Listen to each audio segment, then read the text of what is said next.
Soldiers of the Press.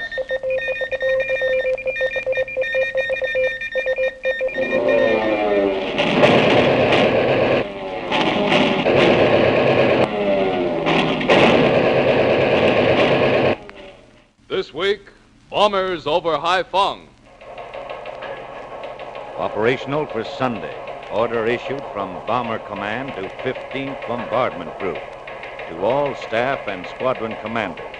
A raid in force will be made on the Japanese-held port of Haiphong. Clearing airdrome at 0700. Signed, Brigadier General Claire Chenot. That operational was of exceptional interest to United Press staff correspondent Robert P. Martin, assigned to a U.S. Army Bomber Command headquarters base in China. This is his eyewitness account of the first great raid on Haiphong, the strongest naval base in Jap-held Indochina. From an advanced base in Yunnan, I flew with a group of American bombers when they sank their first ocean-going Japanese vessel from this base and then plastered the entire waterfront of Haiphong. It was 0600 when we piled out of bed for the final briefing. 6 o'clock in the morning. We had to feel our way into the blacked-out headquarters building where the last discussion of the raid was to be held. I just barely managed to get a cup of coffee under my belt before the briefing started. You awake yet, Bob? Just about. I don't see why you guys can't arrange to hold this war at a more civilized hour. I'll speak to the general about it. You better grab yourself a seat. We're going to start. All right, gentlemen. We'll start now. Be seated. Ta-da! I'll have to presume that most of you are awake. I don't hear any snoring. But just to make certain that you stay awake, I'll ask you to take notes. Now, we discussed the preliminary details last night, so I needn't go over the formation again. However, let me review briefly. The first squadron will form the leading element of the group formation. The Hellcat squadron will form the second element, and the Top Hat squadron will form the rear element. That's you, Hank. No roving around looking for a fight. Now, combat orders. Group assembly after takeoff will be over reference point H at 5,000 feet. Wedge formation at 0710. The route out will be direct. Route back, direct. Method of attack will be Plan A. Base your altitude and command. Maneuver after attack. All squadrons turn right and assemble on group commander. Any questions? What do we do if we get separated? I'll get to that in a minute, Jinx. Now about the anti-aircraft evasive tactics. We can expect a certain amount of flak over such an... The briefing went on for about half hour or so, and various reports kept coming in while we all sat there eating our breakfast with one hand and taking notes with the other. It's really amazing how much preparation and planning goes into a bomber raid, but it all pays off. Our bombers and their crews keep coming home as a result. Finally, the briefing was over. We knew when the commander said, "Check your watches. In exactly 15 seconds, it'll be 0650. In 10 seconds. In 5 seconds. Check. All right? Good hunting. Good hunting. Let's go. I was assigned to the big bomber of Lieutenant C.H. Hagan of Jacksonville, Florida. We had a brief conversation before going out in the flying field, and he told me what to watch for on our way to the target and during the bombing. Then we went aboard the bomber, and I was given a pair of earphones and allowed to plug in on the plane's interphone and radio circuit while the pilots warmed up the motors. Radio testing. Army 49607 testing. Army 49607 testing. Can you hear me, tower? Can you hear me? Yes, I hear you, 49607. I hear you very well. That frequency is very good. Okay, thank you. Radio's hot, Skipper. Any time now. Okay, Vince. Pilot to navigator. Everybody aboard? Yes, Skipper. Check off everybody, front to rear. Bombardier here, sir. Courage, got to hear, sir. Navigator present. Radio here, sir. Navigator aboard, sir. How about the press? You all set, Martin? All set here. Okay, thank you. Ready, co-pilot? Ready. Oil pressure is up on both. Okay. Unlock tail wheel. Stand by brakes. Pilot to radio. Transmit me. Go ahead. Control tower from Army 49607. Tower from Army 49607. Request taxi and takeoff clearance. Acknowledge. Army 49607 from tower. Clear to taxi to number 1 runway. Take off when ready. Clear to taxi and take off. Go ahead. We'll go. Roger. Hang on to your hat, Martin. We're on our way to Haiphong.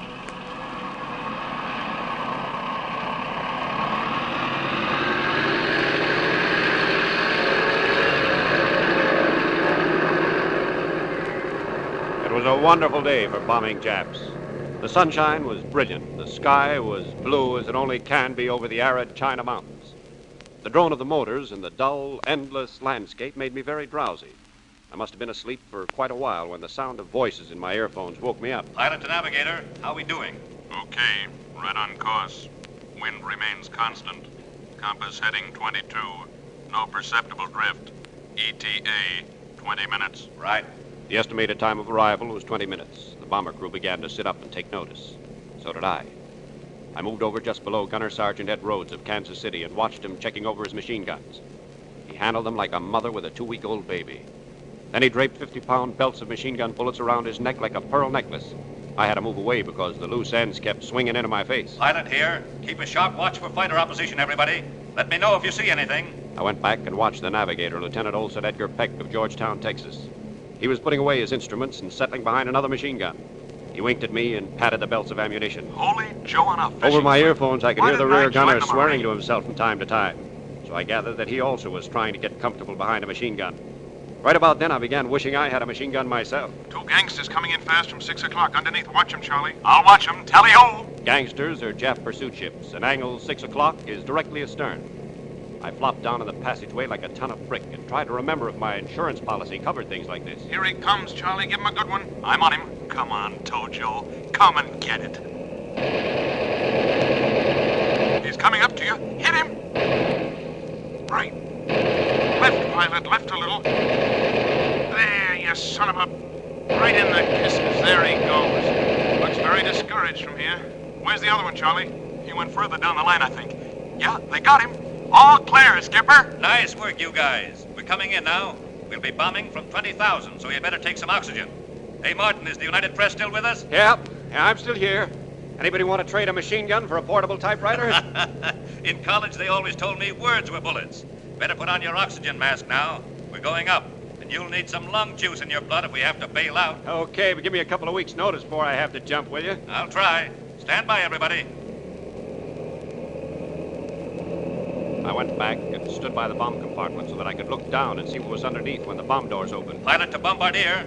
Leading element is moving to the left. They must be on. Can you see anything yet? Yeah, Skipper, I can see the Haiphong waterworks about 3 miles ahead and to the left. Better get set. Okay, take over. Bomb doors open. The heavy bomb doors swung open slowly. There, far below, I could see the waterfront of Haiphong. Then suddenly, the air was filled with little black puffs of smoke that went slowly drifting by. I realized the anti-aircraft flak batteries of the Japanese had gone into action. API is on. How do you want it, bombardier? As she goes. Altitude 20,000, check. 20,000, check. Ground speed 170, check. 170, check. It's all yours. By now, the flak had become very thick, although I couldn't hear it at all. It looked as though it was quite far down and harmless. Now and then, brilliant tracer bullets went past silently like red ribbons in the sky. I could see that we were getting over the busiest part of the harbor. Left 2 degrees, Skipper. Like that, that's fine. Steady. Right a trifle. Good. Steady. Steady. Bombs away. I stood there beside the bomb racks and watched the big 500-pounders go streaming out silently and deadly. They almost seemed suspended in the air. I could see the little propeller on the tip of each bomb wind itself off the shaft, thus arming the bomb to explode on contact. For a while, they drifted along under the plane like little fish swimming in a bowl. Finally, I couldn't see them anymore. Then suddenly, there were great mushrooms of fire and smoke everywhere on the docks below. Then a roaring burst of flame and oily black smoke seemed to come almost up to our plane itself. And the concussion rattled us around like peas in a pod. Must have been an oil tank. Nice shooting, bombardier. All bombs gone? All gone, Skipper. Then what do you say we go down and shoot them up a bit? How about it, gunners? That's for me, Skipper. Oh, boy. Okay, hang on. Here we go. I'd already had all the fun I wanted for one day, but the boys wanted to show me a good time, so we went down to a couple of 100 feet off the ground, went roaring up and down the waterfront, shooting everything in sight. I'm forever going older.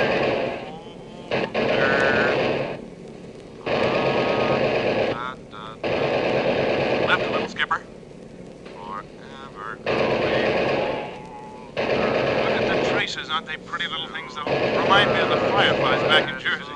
Hey, Skipper, heel over a little and let me get a crack at that gunboat. That's fine.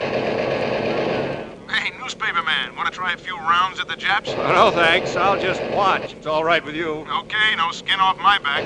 Went on like that for 20 minutes or so. By the time we got through, there wasn't much Jap equipment left in Haiphong Harbor without bullet holes in it. Finally, the ammunition began to run low, and the bombers headed for home. We were still 20 minutes away from our base when the starboard engine began to sputter. I'd been writing up my notes on the raid, but I suddenly decided to pay more attention to what was going on at the moment. Pilot here. Stand by, everybody. We may be running into trouble. Radio, transmit me. Go ahead, Skipper. Red leader from Army 49607. Red leader from Army 49607. Acknowledge. Army 49607 from Red Leader. Go ahead. My number one engine is failing. Can't keep up with the formation. We'll try to come in, but may have to make emergency landing. See you later. Okay, Army 49607. Keep horsing it. Good luck. Thank you. With that, we sparred off and went out of the formation. It's a mighty lonely feeling to see the other bombers gradually pull out of sight ahead. A fierce tropical storm shut down all around us. We were alone somewhere over North China, the most desolate country in the world. Pilot here. All hands, put on parachutes and stand by to abandon ship. The gas gauges weren't working properly, and the engines might cut out at any moment. We were flying blind by this time, and the ship was rocking from side to side in sudden flurries of rain and wind. No one said anything, but none of us felt too happy about the idea of jumping out into the gray blank that was everywhere below us. Pilot here. I'm going down and try to find a hole in these cloud banks. I'll level off at 12,000 or less. And if we hit a clear spot, I'll try for an emergency. If I can't make it, I'll give you the word and you'll bail out. The newspaper man goes first. Good luck, everybody. Good luck, sir. Good luck. We went down slowly, trying not to lose any more altitude than we had to. The navigator helped me on with my parachute and checked the fastenings, then gave me quick instructions on what to do when I jumped. We shook hands. Pilot here. Looks like a break in the clouds up ahead. Keep a sharp lookout, everybody. I'm going through.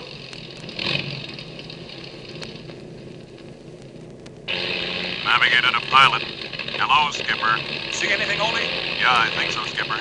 That crooked mountain. Isn't that our aerodrome landmark, the May West? I think it is. Sure it is. We're home. Hallelujah! In a few moments, we could make out our base. We managed to get in before the gas ran out and the motors conked out completely. Hagen made a perfect landing, and when we crawled out of the ship, the boys who had gotten in ahead of us gathered around to wisecrack about walking home and to pound us on the back as a sign that they were glad to see us again. Before I started writing my account of the raid, I looked in on General Chenot in operations headquarters. He told me, every plane returned safely from Haiphong. We hit the shipping where it hurt. It was a good show, Martin. and it was a good story, too. Altogether, the bomber flight rained 14 tons of demolition bombs and incendiaries over the shipping and dock installations. One bomber, piloted by Lieutenant Colonel Herbert Morgan of Freedom, Pennsylvania, sank a 15,000-ton Jap ship. And between us, the rest of the flight managed to sink or damage several smaller ships. When we left Haiphong, we could see the fires we had started until we were 80 miles away. Yes, it was a good show. I'm glad I went along. I'll have to confess I'm also pretty well pleased about getting back. Like Robert P. Martin, many United Press correspondents on every fighting front are braving gunfire or capture, facing tension, hardship, and danger. They carry no rifles or machine guns, these UP men, but their duty is as great and honorable as that of the fighting men they accompany. For their task is to get the news and send it back to their countrymen. We will be back soon with another story of these soldiers of the press. Be sure to listen. And meantime, listen for United Press news on the air. Look for United Press dispatches in your favorite newspaper. It is your guarantee of the world's best coverage of the world's biggest news.